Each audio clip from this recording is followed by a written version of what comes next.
Fakultas Syariah UIN Palopo, Ibu Profesor Dr. Helmi Kamal MHI, beserta para wakil dekan lingkup Fakultas Syariah UIN Palopo. Yang kami hormati dan kami sambut dengan penuh rasa hormat tim asesor dari Badan Akreditasi Nasional Perguruan Tinggi, Asesor 1 Bapak Profesor Dr.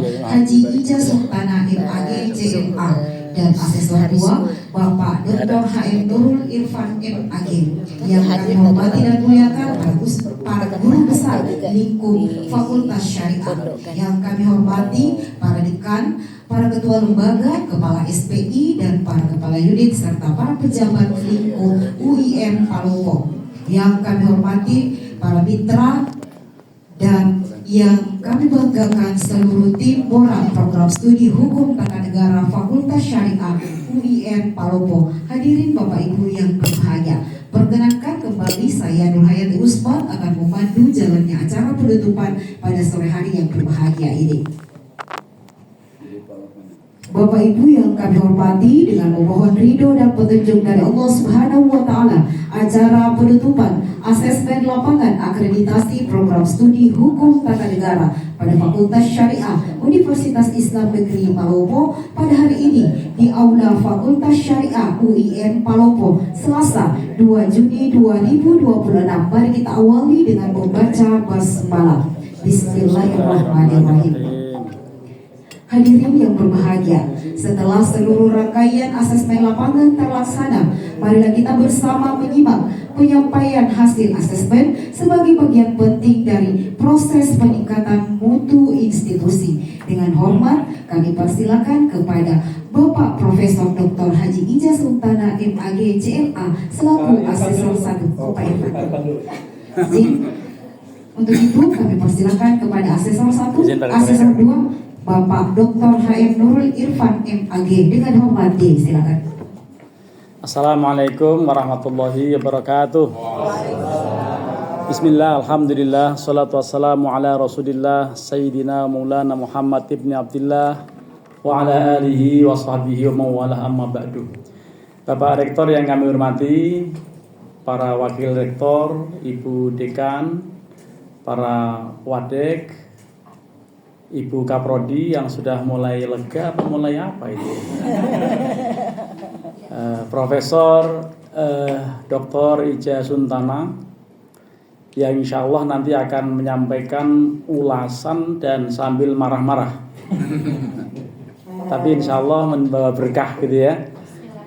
Ya kalau saya memang bagian yang ringan-ringan karenanya setelah dulu melakukan asesmen lapangan secara gaib, sehingga tidak merasa bahwa pernah hadir di sini begitu, dan baru saat ini tampaknya bagian dari dikabulkannya doa rektor terdahulu, karena di acara sambutan penutupan beliau menyampaikan mudah-mudahan nanti bisa datang betul asesor ke kampus ini, dan ternyata memang atas izin Allah datang juga walaupun landingnya 2 kali. Tetap jadi landing gitu ya, alhamdulillah. Dan ini apa-apa yang akan disampaikan oleh Prof. Ija nanti itu menjadi oleh-oleh catatan. Tetapi hal yang paling penting, yang salah kirim harus betul-betul detail. Nah, kalau tidak itu rahasia negara itu. Nanti setelah ini akan saya cek detail atau belum gitu. Itu menunjukkan bahwa beliau udah capek. Karena beliau sudah 2 kali 24 jam ya sampai detik ini, karena beliau paling jauh. Kalau saya kan dari rumah langsung ke Bandara Soekarno-Hatta, kalau beliau dari rumah ke hotel dekat bandara baru ke sini gitu ya. Nah, itu perjuangan beliau yang jihad fi sabilillah. Mudah-mudahan beliau insya Allah masuk surga bersama saya. Setelah saya nanti baru Ibu Pak Rektor juga belakangan. Ya, dan ini insya Allah mudah-mudahan apa yang kita lakukan pada hari ini mendapatkan keberkahan dari Allah Subhanahu wa Ta'ala. Apa yang disampaikan oleh Pak Rektor tadi, bahwa ini menjadi ke-9 di antara 8 yang sudah ada, dan itu cita-cita mudah-mudahan terrealisasi.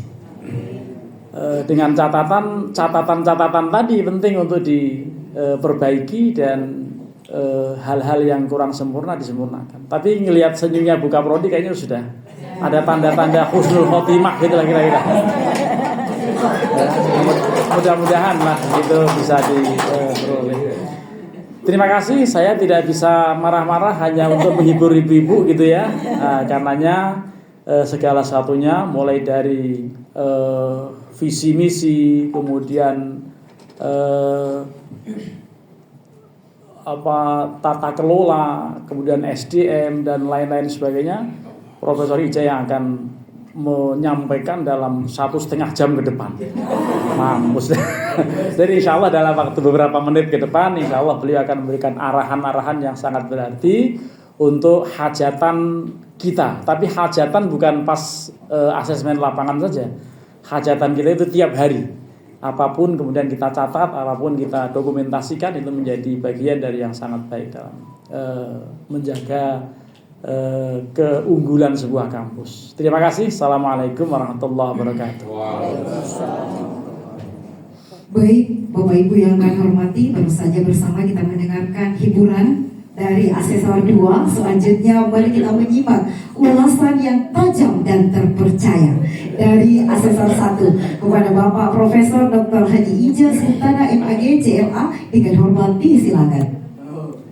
Terima kasih Bu. Assalamualaikum warahmatullahi wabarakatuh. Waalaikumsalam warahmatullahi wabarakatuh. Rektor beserta jajaran yang saya hormati, saya menyampaikan beberapa rekomendasi hasil temuan yang kami dapat ya dari uji petik dokumen, kemudian wawancara dengan UPPS.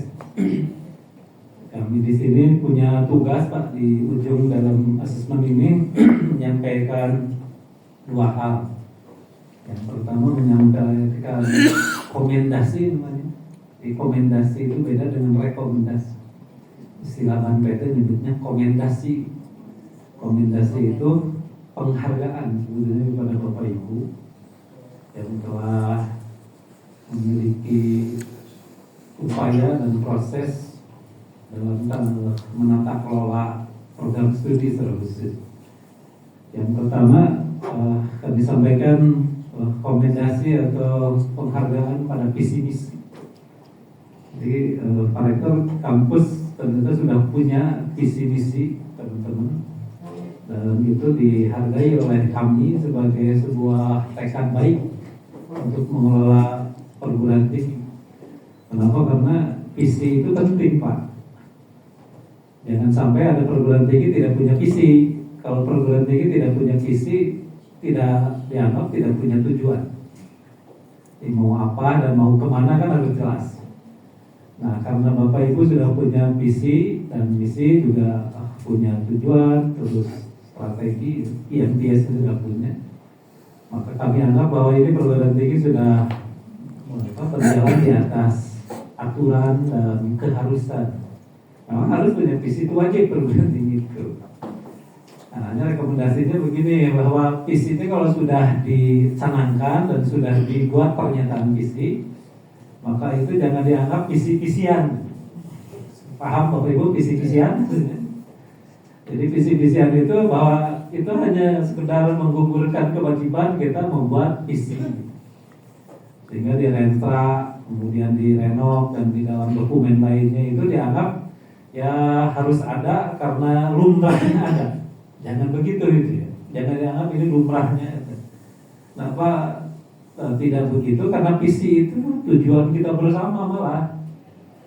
Jadi kalau kita sudah mencanangkan visi dari mulai Pak Rektor sampai ke tukang sapu di bawah, di cleaning service, mereka bertanggung jawab untuk mencapai visi tersebut, jangan lupa. Jadi kalau kita mencanangkan visi secara serius, ya dari mulai Pak Rektor mendeklarasikan visi, sampai itu tukang apa jaga keamanan terus satpam, mereka harus tahu visi itu. Oleh sebab itu kalau asesor yang serius sebetulnya itu akan nanya visi itu sampai ke satpam Pak, bukan kepada mahasiswa saja. Satpam Bapak di sini, cleaning service di sini itu paham, tahu nggak tentang visi misi? Itu ditanya. Kenapa? Karena visi itu dari atas sampai bawah harus tahu dan harus menjalankan. Oleh sebab itu kalau visi sudah dicanangkan, kemudian itu sudah jadi komitmen bersama, harus turun kepada berbagai kegiatan. Penganggaran juga termasuk. Pak Kepala Biro ketika meng-ACC terhadap pengajuan anggaran teman-teman dari fakultas dari mana, rukun imannya itu adalah ini nyambung dengan visi Pak Rektor tidak. Kalau tidak nyambung dengan visi Pak Rektor, Pak Kepala Biro coret anggaran-anggaran kegiatan yang tidak ada hubungannya dengan visinya Pak Rektor. Kenapa? Karena kan kalau sudah jadi visi tadi harus turun menjadi dokumen, menjadi anggaran dan jadi kegiatan. Kemudian juga ketika sudah jadi kegiatan, sudah jadi visi tadi, setiap kegiatan apapun capaian itu baru diukur, dikatakan bahwa itu capaian Bapak Ibu. Kalau memang itu kan visi Bapak Ibu. Kalau sekarang punya capaian nih, berhasil dikatakan kata Bapak Ibu bahwa ini kami mencapai ini, unggul di bidang ini, tapi tidak ada dalam visi. Dianggap itu bukan capaian, tidak dianggap itu adalah keunggulan. Oleh sebab itu harus turun ke dalam kegiatan. Nah, kegiatan itu buku sucinya Renstra, jangan lupa. Kalau Pak Rektor sudah punya Renstra, itu wajib semua orang itu mengarah ke sana seluruh kegiatan, termasuk para dosen. Dosen ketika buat RTS, jangan lupa mereka itu adalah dalam mereka mencapai rencana strategisnya Pak Rektor. Ketika Pak Rektor buat Renstra itu, maka kan di dalamnya dari mulai visi misi sampai kepada target berapa lulusnya mahasiswa berapa, setiap kelulusan itu rata masa lulus berapa, efeknya berapa, kemudian masa kerja mereka dapat pekerjaan berapa bulan setelah lulus, itu kan ada di Renstra tuh. Nah itu dosen wajib juga Pak bertanggung jawab dan tahu itu. Jadi mereka fokus karena itu yang suka dilupakan oleh kita tuh. Oleh sebab itu Renstra itu kitab suci jangan lupa di perguruan tinggi. Harus diacu, tidak boleh diabaikan, dan jangan dianggap Renstra juga. Renstra beneran. Oleh sebab itu maka ada pengukuran pencapaian Renstra. Jadi evaluasi capaian Renstra itu kami sebetulnya membaca di sini Pak di LED ada informasi terkait dengan evaluasi capaian Renstra. Sekalipun tadi saya tidak konfirmasi karena saya tahu bahwa beberapa dokumen bisa dibuka. Tapi ini jangan lupa ya Bapak Ibu sekalian, harus ada evaluasi capaian Renstra. Makanya tadi saya nanya ke Bu Dekan dan teman-teman di sini, sampai kata-kata di PC itu cara mengukur capaiannya apa gitu. Sampai nanya saya dinamis itu gimana cara mengukurnya Bu Dekan gitu ya. Karena ada PC dinamis. Kemudian sampai ada kata-kata apa gitu kita kejar dan kita minta karena itu harus diukur capaian. Itu terkait visi misi Bapak Ibu sekaliannya, itu rekomendasi dari kami. Nah tadi penghargaannya Bapak Ibu sudah mencanangkan visi dan luar biasa. Kemudian sudah dihubungkan dengan keunikan tersendiri di sini, kearifan lokal itu sebuah kelebihan. Kemudian yang kedua terkait tata pamong, tata kelola kerjasama. Tadi Pak Rektor saya membaca dokumen berikut juga hasil konfirmasi lewat wawancara. Tata pamong sudah berjalan dan job description-nya jelas, ada SOTK, kemudian ada pengaturan-pengaturan yang menunjukkan Ibu Dekan bekerja apa, Pak Wadek mengerjakan apa, pembagian kerjanya sudah jelas, ada kelihatan, kemudian tata kelola, dokumen-dokumen regulasi juga tersedia, sudah kelihatan, kemudian kerjasama terjalin dan turun kepada kegiatan Tridharma. Itu penghargaan kami dari tim asesor sudah sangat bagus. Ada rekomendasinya tentunya, rekomendasinya itu adalah kerjasama Bapak Ibu sekalian, tingkatkan. Jadi jangan terbatas, usahakan kerjasamanya itu ditambah dengan tempat-tempat lain yang lebih mendukung untuk capaian profil lulusan. Jadi kalau di sini tadi saya minta pusat karir datang saja, itu dalam rangka bagaimana membuat jembatan untuk supaya industri nanti menyambut terhadap lulusan kita. Sehingga maka saya minta ada karir day gitu ya, rekomendasi dari kami itu karena belum ada kata Pak para pusat karirnya. Kami mohon nanti karir day diadakan, rekrutmen tenaga kerja usahakan ada di sini. Bekerja sama dengan perusahaan-perusahaan di luar untuk mereka mengadakan rekrutmen karyawan di sini. Bisa lah, gitu silakan aja. Kami kan punya perguruan tinggi ini, punya alumni dan kelihatan kami begini. Nah itu rekomendasi dari kami terkait dengan kerjasama ditingkatkan dalam hal untuk tadi mendukung capaian profil Bapak Ibu sekalian supaya mereka atau lulusan kita itu ada serapan tenaga kerjanya. Kemudian terkait dengan kriteria 3 mahasiswa asing sudah ada, kami anggap itu sebuah kelebihan, tapi harus ditingkatkan, jangan hanya dari Timor Leste dan Thailand. Ya memang menjaring mahasiswa asing ada sedikit problematik di kita itu. Problematiknya bukan apa-apa karena ya negara kepulauan itu kan tidak seperti negara-negara Eropa daratan yang mereka dalam satu daratan yang sama. Jadi saya pernah pengalaman sedikit saja dulu, supervisor saya di Leiden namanya Ibu Maria Pong, dia pernah bilang kata dia, tahu kok di saya ini mahasiswa itu 70% mahasiswanya asing. Saya tanya dari mana aja Bu Maria? Oh itu kan saya punya Belgia, Luxembourg, kemudian Jerman, terus negara-negara tetangganya itu. Itu kan kalau di Bandung kayak Ciamis Bandung itu kan satu daratan gitu ya. Wajar saja asing gitu kata saya. Kalau Indonesia tantangannya luar biasa, jangan salah orang mau datang ke kampus kita ke Palopo saja, terus naik 2 kali dari Bandung pesawatnya saja, sambil deg-degan aja. Jadi memang tantangannya luar biasa dan sudah ada mahasiswa asing itu adalah sebuah prestasi bagi Bapak Ibu sekalian, karena mahasiswa asing itu tidak mudah ya, admissionnya di sini memang harus berupaya semaksimal mungkin. Tapi sudah kami anggap itu adalah sebuah kelebihan. Terutama itu di ATN ya, mahasiswa ini kebetulan di ATN. Kemudian rekomendasi lain bagaimana tentang mahasiswa di kriteria 3 Bapak Ibu sekalian ada satu, jangan lupa promosi itu terus-terusan jangan kalah oleh orang mempromosikan rokok. Rokok kan dipromosikan berbagai cara dengan tampilan yang gagah-gagah itu. Nah, kita juga silakan adakan kegiatan roadshow ke sekolah-sekolah gitu, kemudian ke Alia, ke mana temui mereka, lalu berdiskusi dengan mahasiswa di sana bahwa kami punya ini. Sebetulnya kan kadang orang begini ya, setahu saya, bukan tidak ingin kuliah di UIN Palopo sebetulnya, tapi karena tidak tahu apa saja yang ada di UIN Palopo. Nah kalau ada sosialisasi masif roadshow gitu, mengutus orang-orang ke sana untuk komunikasi, untuk sosialisasi, mereka biasanya terbukakan. Oh ternyata ada toh di UIN Palopo prodi ini, gitu. Ada ternyata bidang ilmu ini, ya, itu kan mereka tahu dari sana. Nah itu tolong kerjakan ya. Kemudian terkait sumber daya manusia, saya tidak akan komentari, sudah cukup bagus, profesornya sudah sangat banyak di prodi ini terutama. Jadi rekomendasinya sebetulnya tinggal perbanyak aja lah nanti guru besar, dorong gitu. Itu aja sebetulnya rekomendasinya, sudah cukup memadai. Kemudian keuangan, sarana dan prasarana ini cukup memadai.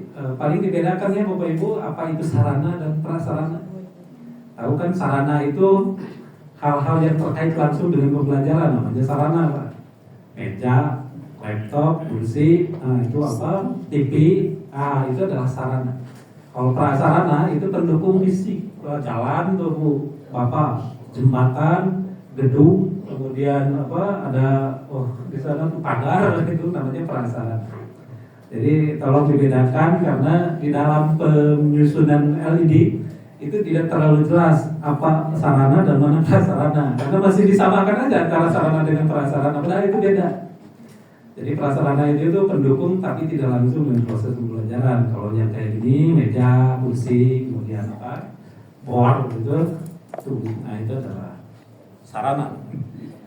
Di bidang itu sudah cukup bagus. Kemudian pendidikan, Bapak Ibu sekalian sudah cukup tadi standar mutu punya kan tadi ya, Pak Ketua MPM sudah menjelaskan, dan banyak hal gitu terkait dengan standar mutu yang dinaikkan. Bapak juga punya IKT.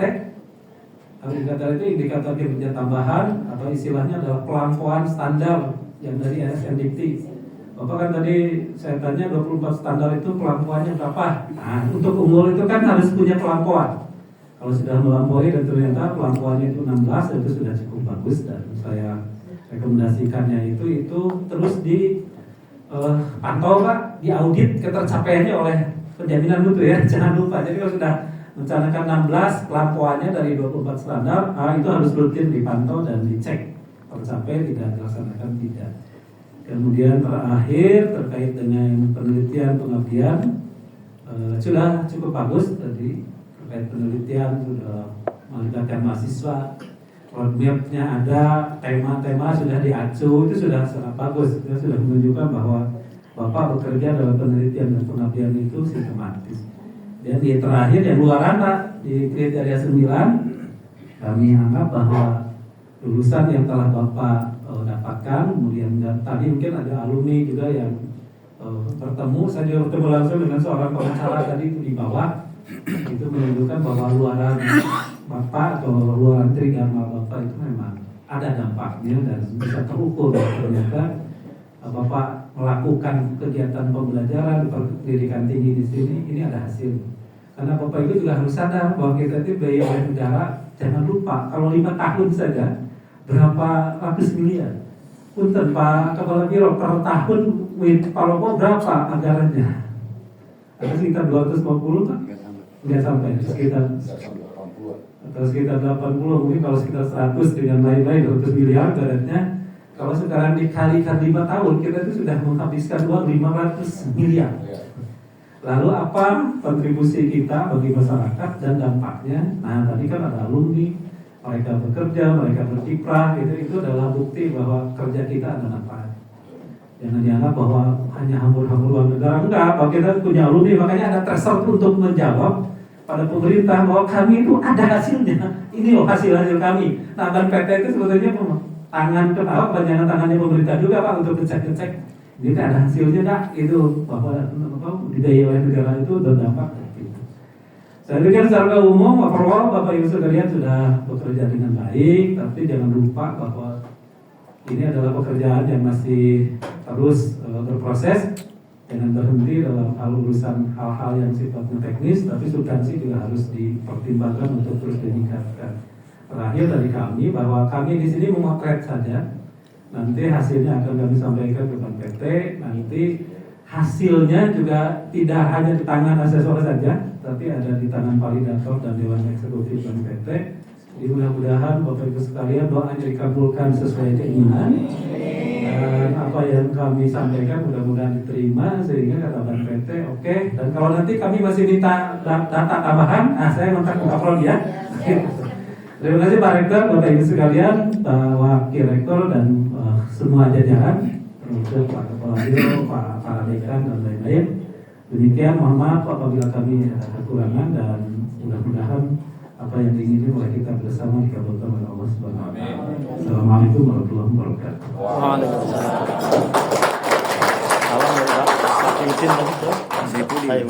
Hatur nuhun Bapak Profesor Haji Ija Sultan MAG CMA untuk masukan yang membangun.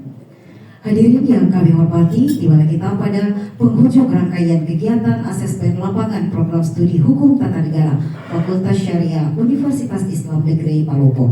Untuk itu, marilah kita bersama menyimak sambutan sekaligus arahan penutup dari Rektor Universitas Islam Negeri Palopo yang akan menutup secara resmi rangkaian kegiatan asesmen lapangan pada hari ini. Dengan penuh hormat, kami persilakan kepada Rektor Universitas Islam Negeri Palopo, Bapak Dr. Abbas Langgaji MAG untuk menyampaikan sambutan dan menutup acara secara resmi. Assalamualaikum warahmatullahi wabarakatuh. Waalaikumsalam. Terhormat dan kita berada bersama Asesor Ban PT, Bapak Profesor Dr. Ija Sultan dan Bapak Dr. Nurul Irfan, yang saya hormati Bapak Kepala Biro KU, yang saya hormati Bapak Wakil Rektor, Bapak dan Ibu Dekan, terus kepada KNI dan Dekan Syariah, yang saya hormati Bapak dan Ibu para guru besar yang mendampingi, ada Prof. Andi Sukma, ada Prof. Muhammad, yang saya hormati Bapak dan Ibu para dosen, dan alhamdulillah syukurillah dalam waktu mungkin sekitar 8 jam ya. 8 jam, 9 jam yang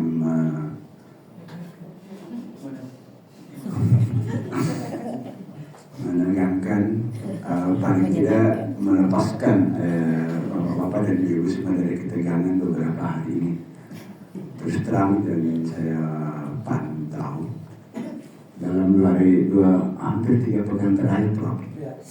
Saya sudah dalam kamar, biasanya ada pemicu saya tanya masih nyala lampu di sana, masih coba lihat saya di sana. Saya tidak mengira laporannya setiap saat. Jadi kadang duhur, oh mereka ada asar, mereka ada maghrib, bahkan ada Prof pagi sampai malam, besok pagi masih cuanya. Jadi kadang terus terang kadang apa ya, saya hanya tapi pada saat yang sama biasanya saya ingin mendekat beberapa pertimbangan, jadi saya mungkin lebih cenderung mengamati dari jarak yang min haisulam yarawnahum. Saya mengamati dari perspektif mereka mungkin tidak sadar, tidak ketahui, dan selalu ada satu orang saya tuliskan, coba dimonitor teman-teman di sana, jangan sampai ada yang sakit, ada yang apa gitu, atau ada yang kesurupan. Alhamdulillah, syukurlah, walaupun mungkin wajah bapak-bapak dan ibu semua tanpa lelah, tapi di balik kelelahan itu tampak ada keceriaan dan kebahagiaan tersendiri. Saya pribadi selaku rektor yang diberi amanah untuk memimpin lembaga ini, bangga dengan bapak dan ibu semua. Terus terang kalau saya dalam posisi bapak ibu atau posisi pekerjaan berat, mungkin tidak mampu. Terus terang ada hal yang saya perhatikan betul. Satu kalimat bahwa teman-teman ini semuanya luar biasa.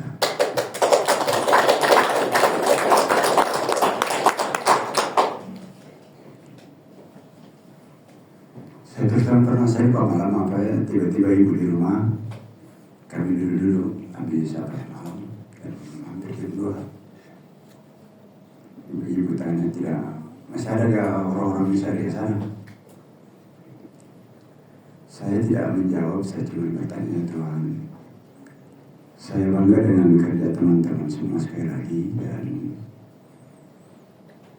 ada hal yang betul-betul di luar, kalau di luar apa ya perhitungan saya, karena ternyata Prof, Pak Nur Depan yang bekerja di sini bukan hanya satu prodi, bukan hanya satu fakultas, ada dari fakultas lain, ada dari rekan PB, ada dosen PB, ada dari etik, mungkin dari seluruh dinas yang tidak ada ya, pada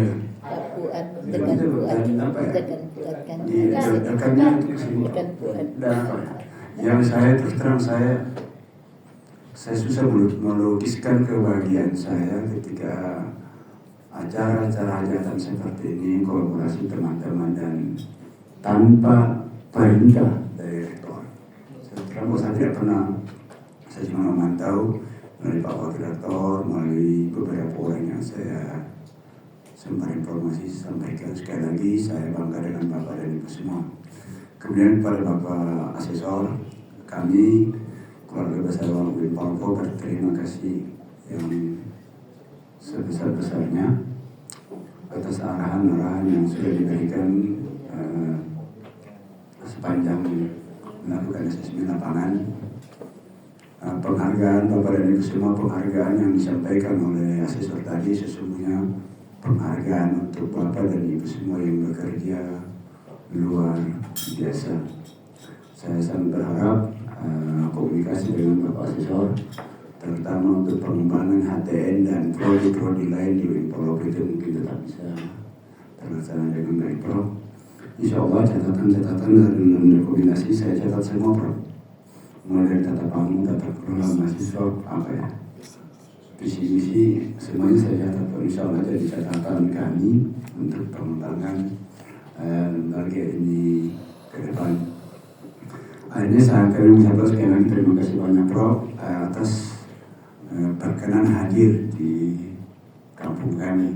Kami sadar betul bahwa siapapun yang mau ke UIN Palop itu harus berjihad dan jihadnya jihad besar, karena tidak mungkin misalnya ke Palop butuh waktu ya minimal lah 2 2 hari yang terlewatkan untuk kesempatan ini.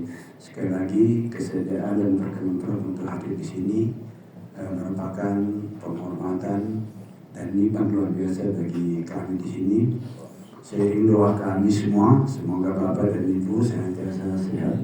Bapak semua senantiasa sehat bersama keluarga dan bersama-sama kami bisa mengembangkan lembaga-lembaga khususnya program studi hukum tata negara ke depan.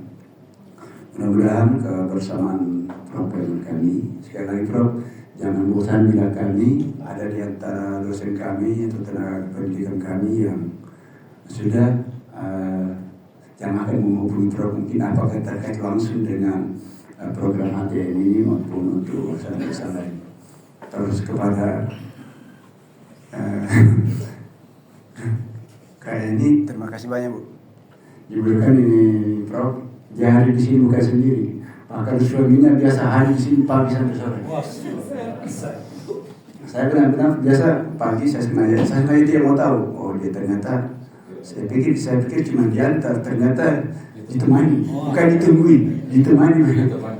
Dan saya pikir sampai saya kerja kebetulan suami Ibu Dekan sini adalah terakhir menjabat sebagai kabak di sini dan saya melihat bahwa kehadiran mantan kabak yang di sini dan mendampingi Ibu Dekan adalah bagian dari ekspresi tanggung jawab beliau, karena bagaimanapun ketika penyusunan borang pertama usulan borang itu beliau benar-benar mendampingi tenaga kependidikan.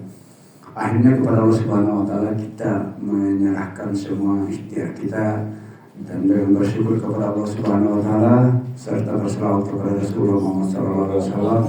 Allahumma shalli wa sallim wa barik alaihi. Asismen lapangan program studi hukum tata negara Fakultas Syariah UIN Palopo kita akhiri dengan sama-sama membaca Alhamdulillah. Terima kasih, mohon maaf atas segala yang kurang berkenan. Assalamualaikum warahmatullahi wabarakatuh. Waalaikumsalam warahmatullahi wabarakatuh.